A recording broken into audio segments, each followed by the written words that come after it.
Hi guys! So this video is probably one of my most requested videos. I get this question at least every week, if not every day or every other day, and that is if we're going to circumcise or not. And this is actually a subject that I feel very strongly about, and I've done a ton of research on it. So I thought I would go ahead and share that with you guys if you're interested. I just want to start out by saying that every family and every mom and every person is going to do whatever they feel is best for their family.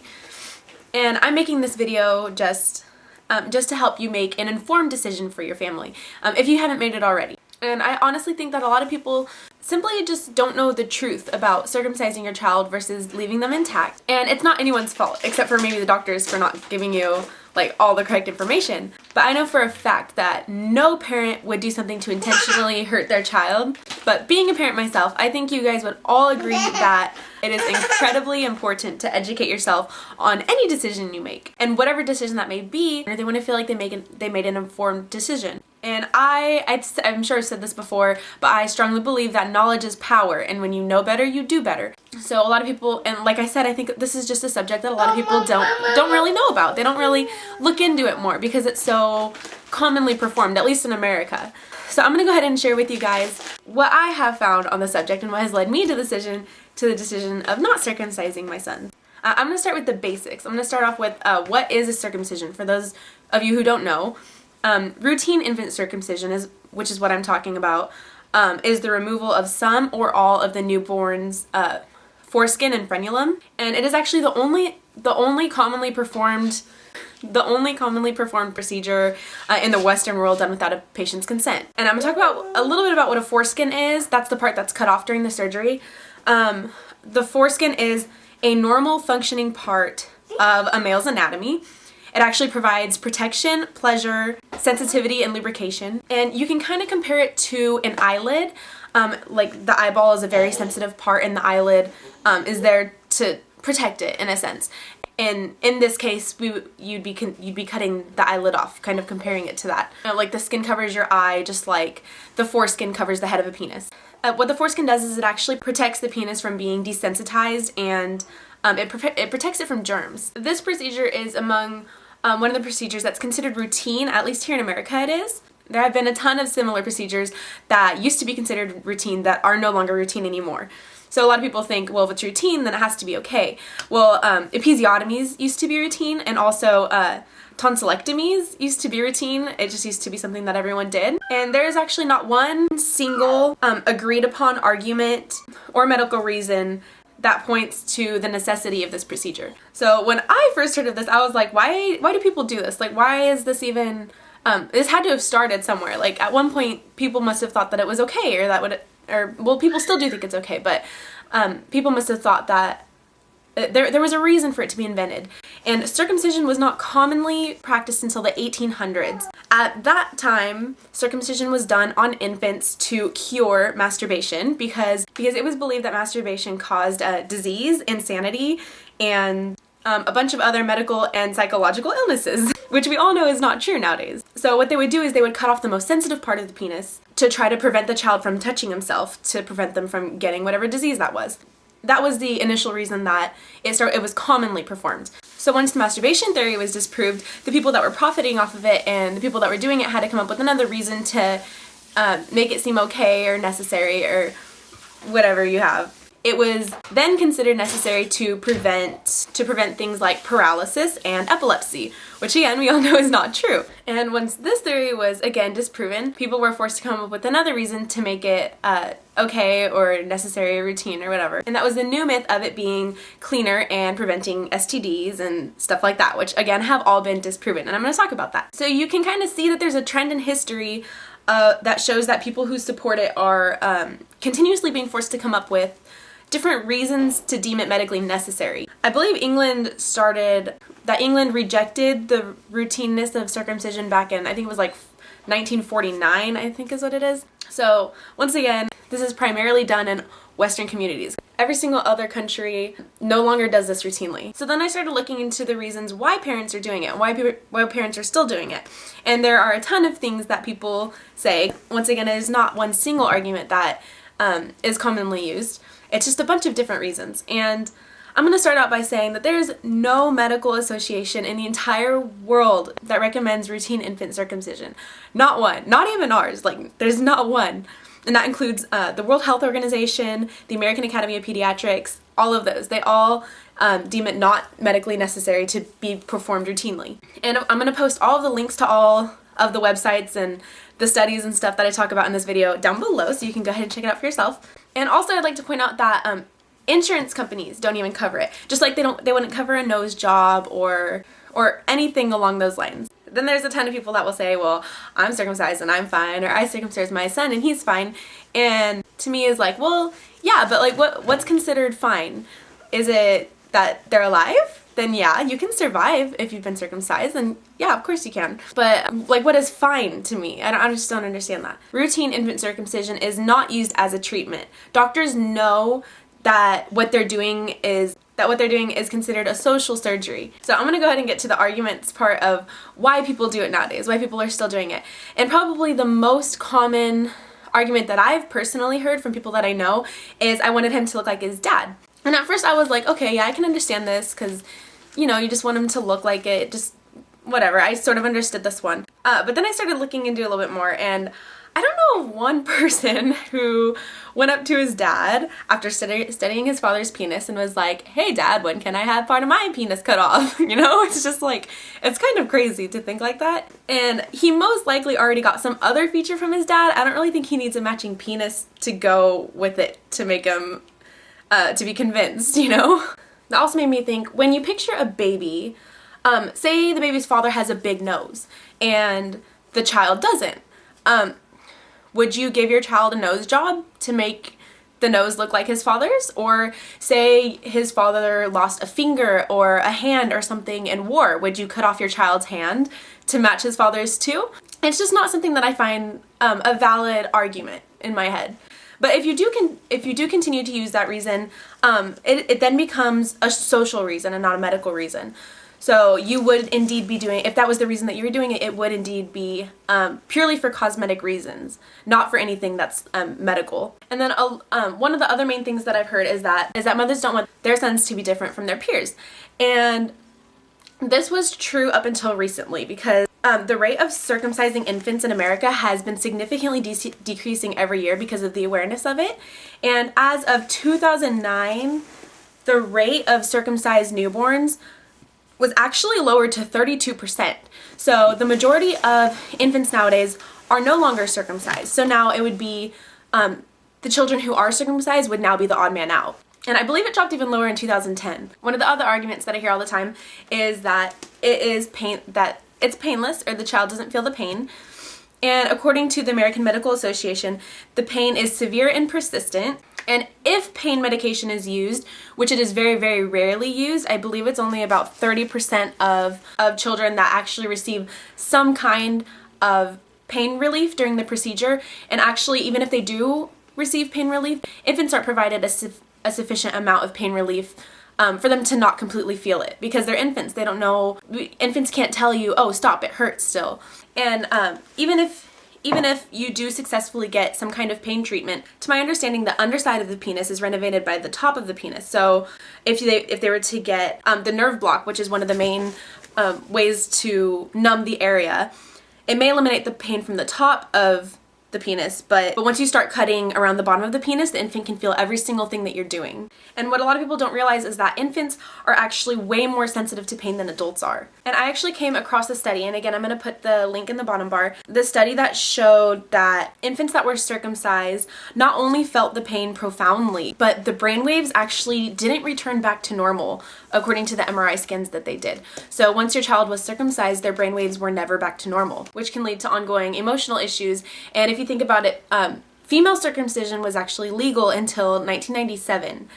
So you were still legally allowed to do this to your daughter until 1997. And you hear all the time about females who go through this, who are traumatized by this procedure. And the female clitoris has 8,000 nerve endings compared to the male anatomy. The foreskin has 20,000 nerve endings that are cut off. That's twice as much, more than twice as much that the female would be cutting off. So males are affected by this too, but no one really talks about it because it's so routine nowadays. And until you watch a circumcision, you might not truly understand the true extent of the procedure. So if you are leaning towards doing this for your son for whatever reasons, I strongly encourage you to at least watch one, because I feel like if you can't even sit there and watch the procedure, why would you put your son through it? And then another one of the main reasons that I hear nowadays is the cleanliness, because supposedly a circumcised penis is cleaner. And this is actually completely false. Like I mentioned before, the foreskin actually acts as a protective barrier to the penis and prevents infection. According to the American Academy of Pediatrics, no cleaning is necessary. All you do is, once the foreskin can retract on its own, all you do is you wash it with soap and water, just like you do your vagina or a normal penis. You just have to wash it. One of the other things that I came across was that it prevents penile cancer. And the American Cancer Association has come out and said that it will not protect you from penile cancer. And even if you did think this, penile cancer is more rare than breast cancer in men. That's how rare this thing is. And children are more likely to die from the circumcision than from penile cancer itself. And then another commonly used argument is urinary tract infections. And 2% of boys will get a urinary tract infection. Only 2%. And actually breastfeeding is a way more effective way to prevent UTIs than cutting off part of their penis. And there's actually a study done back in 1986. Sorry I keep looking over here. I have like all my cheat sheet notes over here. But there's a study done back in 1986. The problem with this study is that the instructions that were given during the study caused UTIs. The mothers of the infants who were kept intact were told to retract the foreskin, and you are never supposed to retract the foreskin of an intact penis. But they were told to retract the foreskin and wash it with soap and water. And then after that study, it showed that men that were circumcised were less likely to get UTIs. And it's similar to like douching. Like, you don't douche your child to make them cleaner, you know? You don't have to, it's not something that's necessary. And once you've done that, you've messed with the natural protective bacteria. So it's just like a completely false thing. It's just all, like, that whole study was just like all bad. And also, if your child does end up getting a UTI, those are easily treated by antibiotics. It's not really something that I think you need to like cut part of your son's penis off for. The reason that I think that most Americans do it today still is because it's been part of the US culture for such a long time that it's basically become tradition. And everyone knows that people don't like change, or significant change at least. And also, people don't like to be wrong. They don't want to break the tradition or go against their culture, their families. That just makes them uncomfortable to do. In order for people to go against this, they would have to admit that what we've been doing for hundreds of years is wrong. And nobody wants to admit that they're wrong. That's just not something that people want to do. So we cling to the thing that we're still familiar with. That doesn't necessarily mean it's okay. And people don't realize that cultures and traditions, they can be wrong. They're not, just because you've done it for a long time doesn't necessarily mean that it's the right thing to do. And if you do think it's the right thing to do, then to each their own. But that's just a general statement that just because we've been doing it for a long time doesn't necessarily mean that it's right. Then I've had a lot of people say, well, once you circumcise your kid, like, they're not gonna care. And there are actually thousands of men that do care, and thousands of men every single year, they do something called Foreskin Restoration. And it's actually this really cool thing. An adult man who is circumcised, and he feels that he lost a part of him and he wants to regain all of the benefits of having a foreskin. So they'll go through this procedure.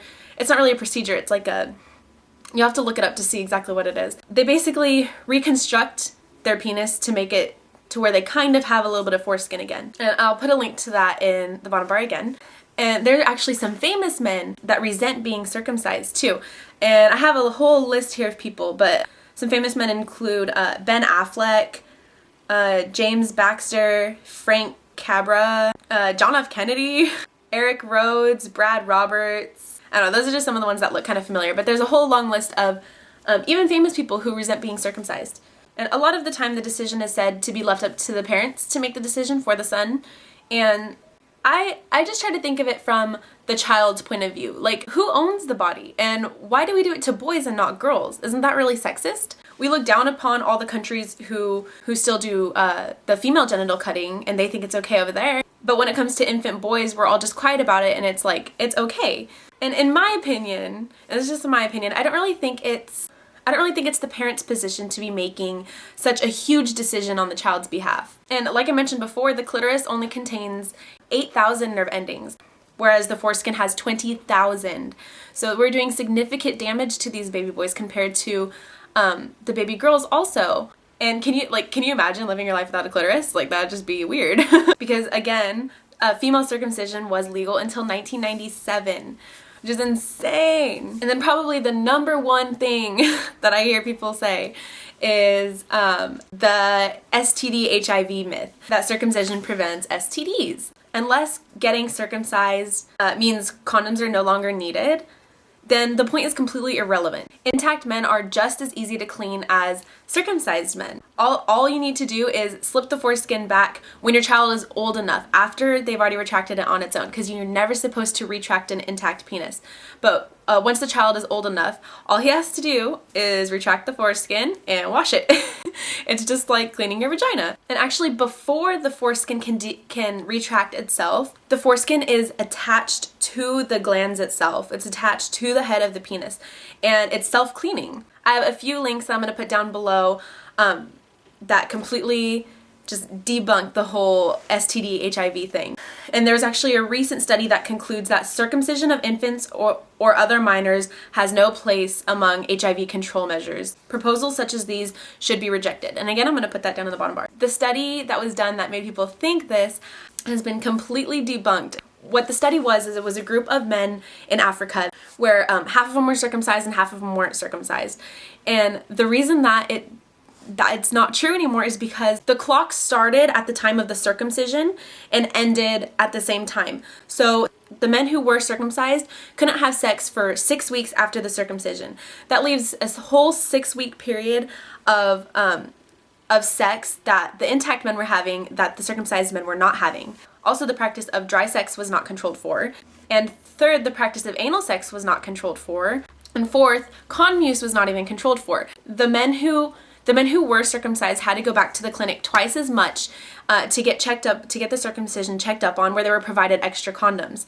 So the study was completely unfair. And also, it takes, I believe it's like 3 months after an STD has been contracted for it to show up on a test. So the period of time that there was in between here, the intact men had, the ones that had 6 weeks more of sex, had 6 weeks on them compared to the circumcised men. So I don't know if that really makes sense, but if it takes 3 months for it to show up on a test, and the circumcised men contracted a disease within their first 6 weeks, it's not going to show up yet. And also, if you look at the evidence against it, if you look at the correlation between circumcision and HIV, America has the highest rate of circumcision among any industrialized nation, but we also have the highest HIV rate. So it doesn't really make sense. So now I'm going to talk about the complications, which is not it's not a common topic among doctors and just people who decide to circumcise. A lot of people don't realize that, like any surgical procedure, there are complications that can happen. I'm going to start off by saying approximately 117 babies die every single year in America due to circumcision. And most of the time that's from hemorrhaging from the circumcision. An infant has only 12 ounces of blood in their system, and a baby only needs to lose 1 ounce of blood to hemorrhage and 2.3 ounces to die. And that's not a lot. An ounce, if you measured out an ounce, that's not a lot of blood at all. And with disposable diapers these days, a lot of people don't realize how much blood that their baby is actually losing, and they don't know, they don't think of it as something to look for, to be wrong with their baby and need to take them back for a follow-up or whatever. And 1 in 3 circumcisions will result in some kind of complication like shock, blood loss, emotional attachment issues, breastfeeding difficulties, scarring, incorrect healing, which requires even more surgeries than just the surgery itself, infection, painful and tight erections, and actually erectile dysfunction. There's a study done on about erectile dysfunction that shows the correlation between circumcisions and erectile dysfunction. And again, death. The amount of babies that die every single year from circumcision is the same amount of babies that die from SIDS.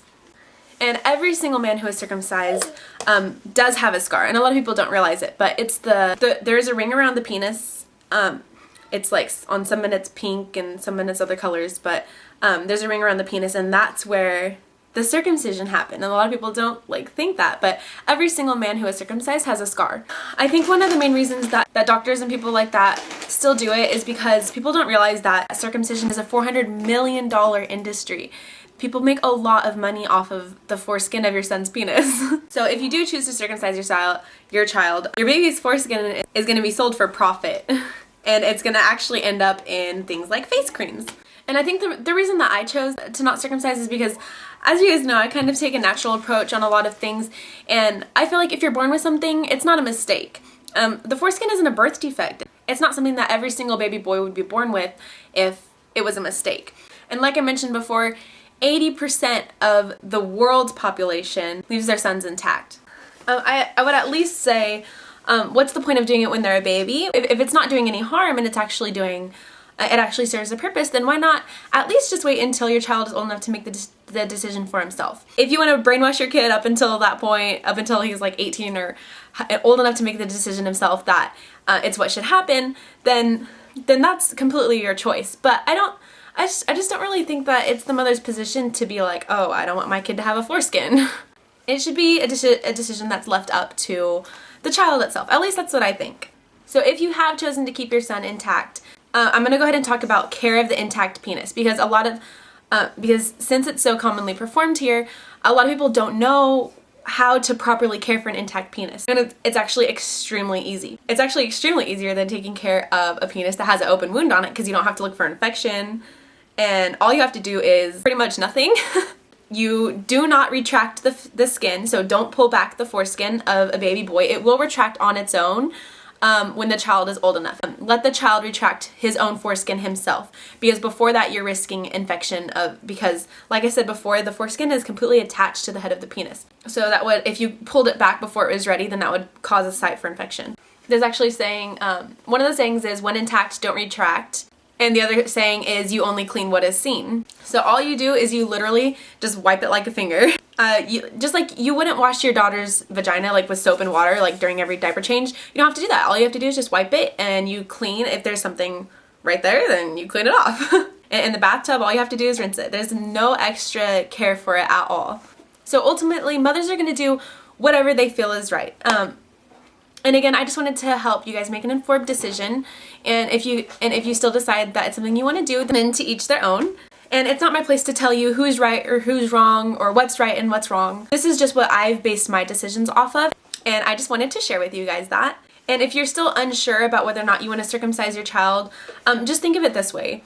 You're not doing any harm by keeping your son intact. So why don't you can just wait until the child's old enough to make the decision himself. It's not about who's a good parent or bad parent based on whether or not you decided to circumcise your son. We really just need to get past these judgments so we can see what circumcision really is for us. So again, this is just what I've based my decisions off of, and I hope at least some of you guys found it helpful. And I really, really, really hope I did not come off as judgmental or pushy or anything like that. I really honestly just truly want to share with you guys my findings, because I certainly did not know any of this stuff until I actually researched the subject myself. I'm not going to judge someone who does circumcise their son. I know some people would, but I'm not going to. If that's what your family has decided to do, then like I said, to each their own. So anyway, that's pretty much all that I have for this video. If you have any questions at all, let me know. And I would be happy to answer you if I had an answer for you. Yeah, pee-pee. We're talking about pee-pees. So anyway, I will talk to you guys tomorrow for my 33-week update. So again, if you guys have any questions, just let me know. Say bye.